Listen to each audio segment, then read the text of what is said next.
Hi folks, welcome to the Prepared Homestead. This is Travis. Thank you all for stopping by to watch.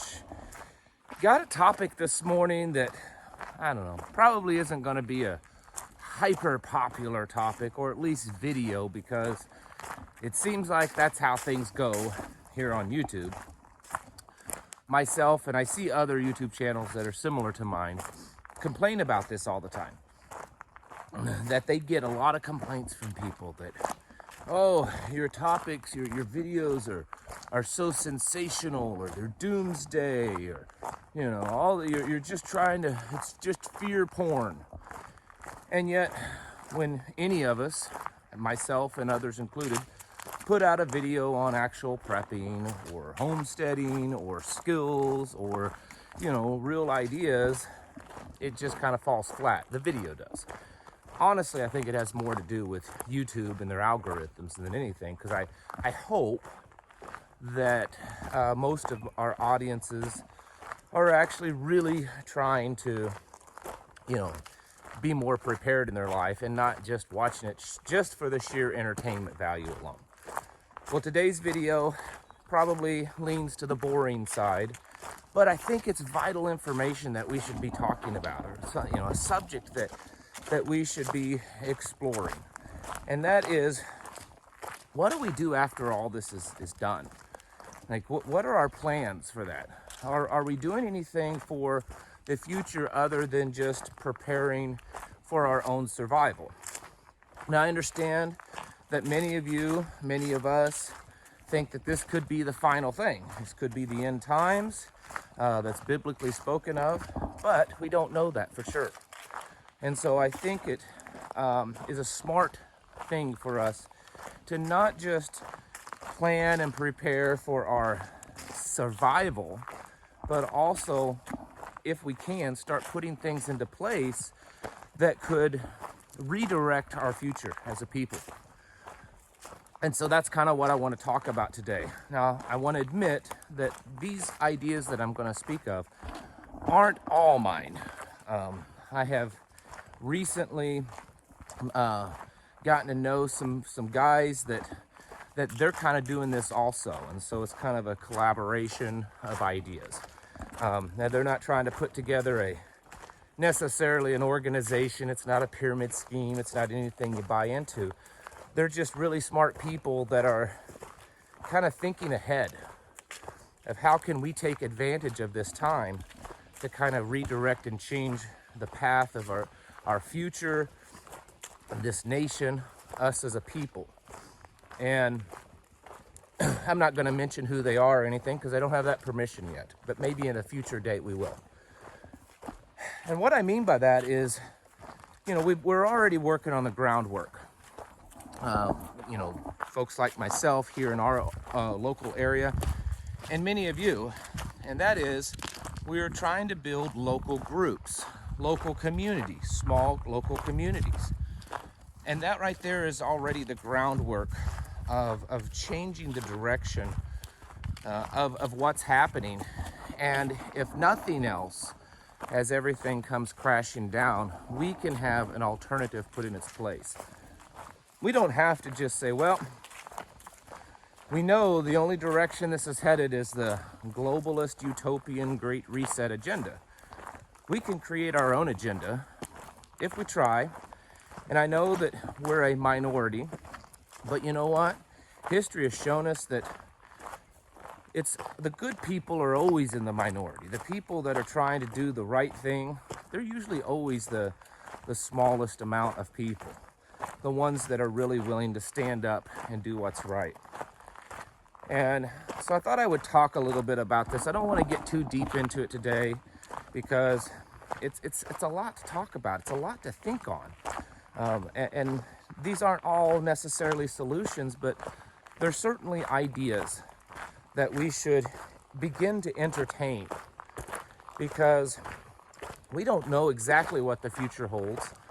And we don't know that we are in this time and a place for such a time as this, that we can be the Patrick Henrys and the Thomas Jeffersons and the John Adams of our generation, and very possibly redirect the future of this land, of this people, this country, this nation. And it may not be necessarily this country and nation anymore at some point, but we can certainly do our part in trying to, redirect the course. And so it's something that I wanted to talk about, just at least throw some ideas out at you. Now, I know that a lot of us, a lot of you, might be preparing for some big nuclear holocaust. And that is possible. And if that happens, it's certainly going to change things a lot. And some of these ideas, some of these things I'm talking about may not be as effective, but they could be. And so since we don't know where we're going in this whole ordeal, I don't see a problem with thinking about this. At the core of any civilization is the small community.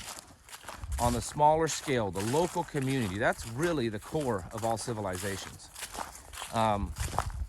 Thomas Jefferson actually wrote a lot about this. We don't hear about it so much in history.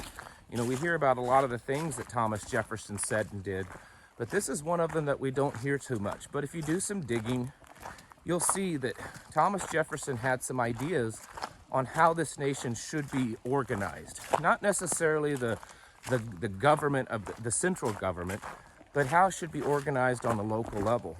And they were actually some pretty good ideas. He talked about, breaking it down on smaller and smaller groups, down to 10 families, 100 families, 1,000 families. Those would be like villages, towns, cities. A lot of it was based on the organizational structure that God in heaven laid out for the Israelite children. If you go to Deuteronomy, Leviticus, a lot of the old Torah, the first 5 books of the Bible, there's a lot in there and how it was laid out of how a government, how a people should exist. And at each level you have a certain kind of governance for that small body, and then it moves on up until you have the whole nation. That's something that we're kind of already doing. Even though we don't know that we're already doing it. When you're building your little mag group, when you're coming together with 4, 5, 6, 7, 8 families, however many it is, and you're figuring out how to survive together, you're already doing that. When some of you have, like we do, have meetings where people that may not be in your immediate little prepper mag group come and you all meet together, that's exactly what we're doing. Now, are we sitting down and coming up with an organizational structure to what we're doing? Some of you, most of you aren't. But we're certainly building the foundations of an alternative to what's happening. And that's really what I'm talking about at its core. We have the existing system that's not functioning how it was meant to be. Maybe it is functioning how it was meant to function. Either way, it's not functioning properly. And the globalists are trying to create a new system, okay? Something better, well, better for them, okay? And the odds of us overcoming that, the odds of us defeating that are actually pretty slim, okay? You and your people probably aren't going to be the cause of the end of the Federal Reserve. So instead of fighting against that whole globalist system, why not create an alternative to that global system and do it on a local level? Start by creating your own economies where you're, not using Federal Reserve notes amongst your group as much as possible. When you can, barter, trade, use gold, silver, things like that, alternative currencies. Creating your own education system. How do you do that? Well, one way to do it is homeschool groups. We have one here. And so you have your local homeschool groups where families are homeschooling, and once a month or once a week or however you plan it, those families come together and they work on things together, and they do little activities together, and they play sports together, and they do arts and crafts together, and they learn together. That's creating an alternative education system. Healthcare. How do you create an alternative healthcare? Well, One way, the first easy, I think this is the easiest, is to look more into natural health. Generally, it's much, much less regulated, so you can do things and not have so much government oversight currently. You can study, herbalism and natural medicine on your own at home enough that you can kind of treat your family with, basic illnesses and injuries. There are naturopathic physicians that will, many times, they're usually much more open-minded and will work with, local groups and stuff. And then sometimes you can even find allopathic doctors that would, that's sick and tired of the system and are willing to kind of work outside that. Maybe, establish an alternative payment system for their services. And then there's all kinds of other services, Just look around you in your group. What kind of people? Do you have a mechanic that's in your group? Well, encourage your group to use that mechanic and maybe eventually come up with an alternative currency, an alternative payment system for that mechanic services. Security. Of course, most of us already have in mind what that means. Small groups coming together, training, and getting better at security, hopefully having a few experts within the group so that you can come together and learn and train and be there for each other when a security matter arises. These are some of the basic steps that we can do now. And then this process in these small groups can eventually morph into kind of almost like little governments, where we come up with, maybe the words aren't the best, but little committees that are in charge of certain activities. You may have a committee that's in charge of training, people that are kind of the experts. You may have a group of mothers that's in charge of education. And little by little, you are creating a small little city-state.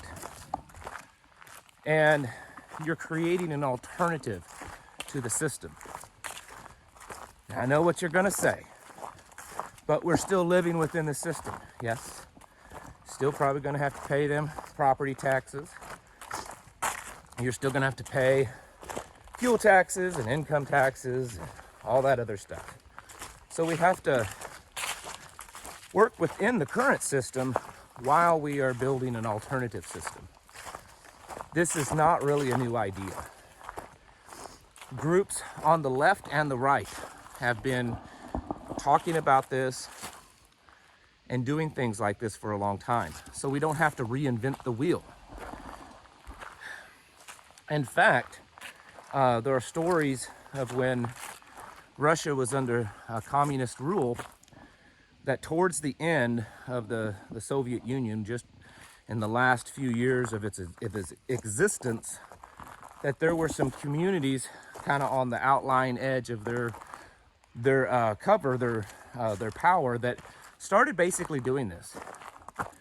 They just kind of created their own alternative currency, their own systems, and for a while the Soviet government kind of fought against them. And then as the government started going broke and having so many problems, they kind of just left them alone. And I remember reading a book on this a few years back of how these few communities, and I can't remember them off the top of my head, I apologize, but you can probably do some research online and find it, and how they started doing this. They created their own security. They created their own local currencies.